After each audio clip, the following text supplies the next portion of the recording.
Winner बनने से पहले आपको खुद को एक विनर के रूप में देखना जरूरी है तथा आज की तारीख में खुद को आप क्या मानते हैं, एक विनर या फिर एक हारा हुआ इंसान। यकीनन अब आप ये सोच रहे होंगे कि मैं पहले से ही स्वयं को विजेता कैसे मान लूं, और शायद आप ऐसा इसलिए सोच रहे होंगे क्योंकि आपने हाल ही में किसी भी प्रतियोगिता में अच्छा प्रदर्शन नहीं किया होगा या फिर आपको अपनी प्रतिभा पर उतना विश्वास नहीं है। लेकिन एक बार आप इन बातों को साइड में रख दीजिए तथा खुद को एक विजेता के रूप में महसूस कीजिए। यकीनन आपकी विजेता बनने की संभावना काफ़ी बढ़ जाएगी। पहला, सेल्फ कंसिस्टेंसी के सिद्धांत भी यही कहते हैं कि खुद के बारे में हम जो कुछ भी सोचते हैं और वो बातें हमारे प्रदर्शन को काफ़ी हद तक प्रभावित भी करती है। इसलिए खुद के बारे में नकारात्मक सोचने वालों के लिए बेहतर प्रदर्शन करना ज़्यादा मुश्किल होता है। अब सरल शब्दों में कहा जाए तो अगर आप खुद को एक हारा हुआ इंसान मान लेंगे तो फिर आप जीत नहीं सकते। दूसरा, अगर आप खुद को एक हारा हुआ इंसान नहीं मानते हैं लेकिन आप यह मानते हैं कि अभी आप बेहतरीन नहीं है, तो फिर ऐसे में आपको क्या करना चाहिए? अब ऐसे में आप अपना एक एक कदम धीरे धीरे अपनी मंजिल की तरफ बढ़ाना सीखें और फिर ऐसा करने के लिए आपको अपने लक्ष्य को स्मार्ट बनाना होगा। जब आप अपने स्मार्ट लक्ष्य निर्धारण कर उन पर काम करते हैं तो फिर आपका पूरा प्रयास होना चाहिए कि आप अपने दृढ़ निश्चय, लगन और डिसिप्लिन को भी बरकरार रखें, क्योंकि नेगेटिव विचारों का मन में आना बहुत ही सरल होता है, जिसकी वजह से आप अपने लक्ष्य को पूरा नहीं कर पाते। ये बात बिल्कुल सच है कि कोई भी विजेता पैदा नहीं होता, बल्कि उसे बनना पड़ता है एवं जीतने के पहले हारना भी पड़ता है। यह एक स्वाभाविक प्रक्रिया है, किंतु न जाने क्यों कई बार एथलीट इससे डर कर अपनी गलतियों से सीखने की बजाय जोखिम भी उठाना नहीं चाहते हैं। अब ऐसा इसलिए क्योंकि हर इंसान खुद को परफेक्ट बनाना चाहता है और कई लोग इसे सकारात्मक सोच का हिस्सा भी मानते हैं, परंतु वास्तव में ये आपकी ट्रेनिंग में एक बाधा है।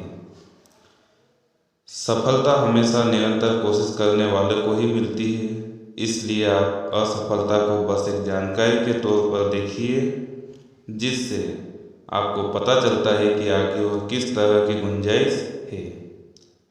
मानसिक मजबूती को पाने का अर्थ है कि 7 महत्वपूर्ण क्षेत्रों में महारत हासिल करना।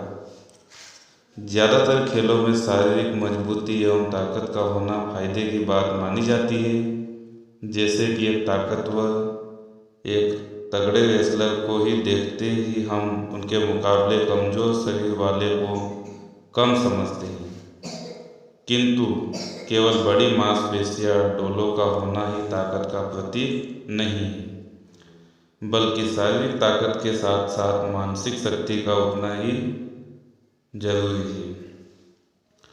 मानसिक शक्ति को प्राप्त करने के लिए 7 महत्वपूर्ण क्षेत्र कौन कौन से हैं?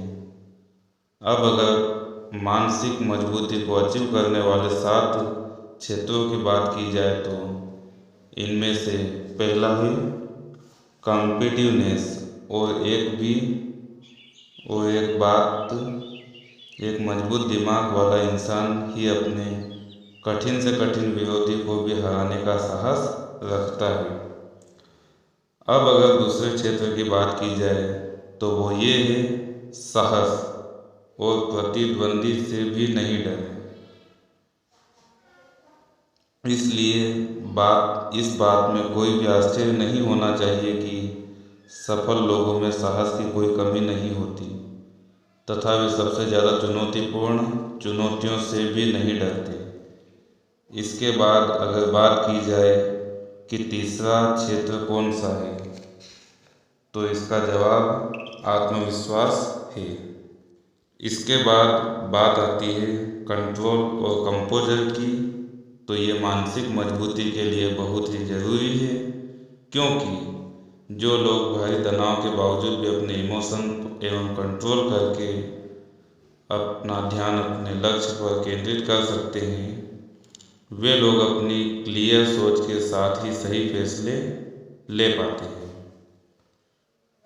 अब हम बात करते हैं कंसिस्टेंसी की। तो ये मानसिक मजबूती का सबसे ज़रूरी पहलू है। एक विजेता हमेशा ही अपने बेहतरीन प्रदर्शन को प्रयास करता है, और भले ही वो इमोशनल सिचुएशन में क्यों ना हो। फॉर एग्जाम्पल, एक बेहतरीन खिलाड़ी मौसम के खराब होने का बहाना नहीं बनाता, बल्कि वो मौसम की वजह से होने वाली कठिनाइयों से लड़ने के उपाय के बारे में सोचता है।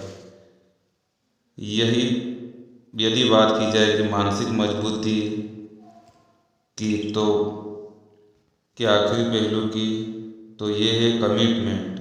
क्योंकि एक सफल व्यवसायी बनने के लिए सिर्फ स्किल्स सीखना ही काफ़ी नहीं होता, अपितु उसके लिए आपको तब तक मेहनत करनी होगी कि जब तक आप अपने पूरे लक्ष्य को प्राप्त नहीं कर सकते। इस तरह से विनर बनने से पहले आपको खुद को एक विनर के रूप में देखना जरूरी है। धन्यवाद।